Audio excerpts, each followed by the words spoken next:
everyone. So today I was going to do a quick introduction into our training videos that will be coming up.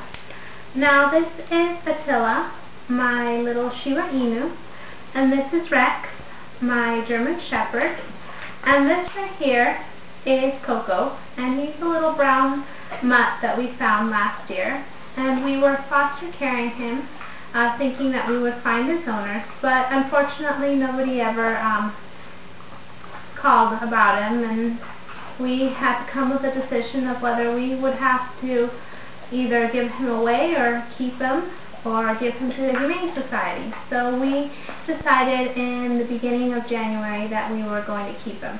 Now, Attila here and Rex here, we have had for many years now. They're both about 11 years old. So they've become accustomed to our ways, and they've outgrown that puppyhood. Coco right here, unfortunately, is still a pretty young puppy, and he is learning a lot right now. He is rambunctious, he is hyper, compared to these two who are pretty calm and mellow by now. But we decided that if we're going to keep Coco, we are going to keep him and make sure that he gets the training that is necessary so that we don't have to deal with the issues that we had to deal with these two. And some of the issues that we had to deal with is that they were allowed to do whatever they wanted. They were allowed to run amok. If they destroyed something, they were never punished.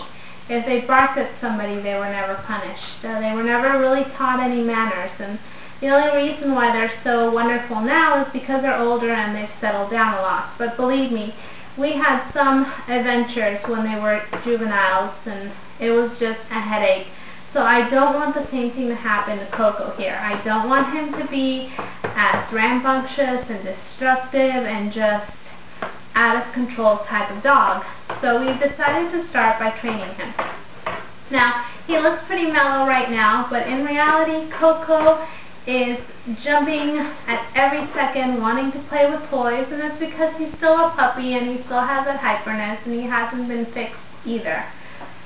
So we started on Monday, January, I believe, 5th? No, today's 7th. Anyways, we decided on Monday that we would start training. And the first thing we decided to train him on was stay. What happens a lot of times is he gets so excited he just starts running around like crazy. And he won't stop running around until, you know, somebody really yells loudy, and then he's loud, and then he says, "Oh, and that's my cat, Stitch." So you can imagine what kind of a house this is. We have these 3 dogs and Stitch. So he is very hyper, very chaotic, very, very, very, very energetic. So we're going to do a series of videos on training Coco, how to become a better dog.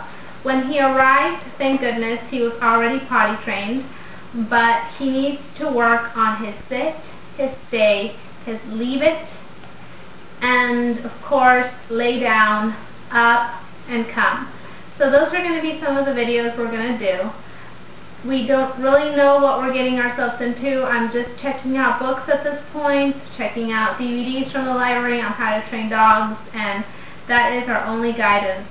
Unfortunately, we don't have a lot of time due to our commute to make it to the dog classes that are offered at Petco and other locations. So we're just going out into the backyard and just training him at literally 30 minutes every night, and then in the morning, in the middle of the day, when somebody comes home for lunch, they'll go over a few of the lessons. But anyway, we will be doing these videos, and I just wanted to introduce you to Coco, and hopefully he will become one of those ideal dogs that everybody wants to have.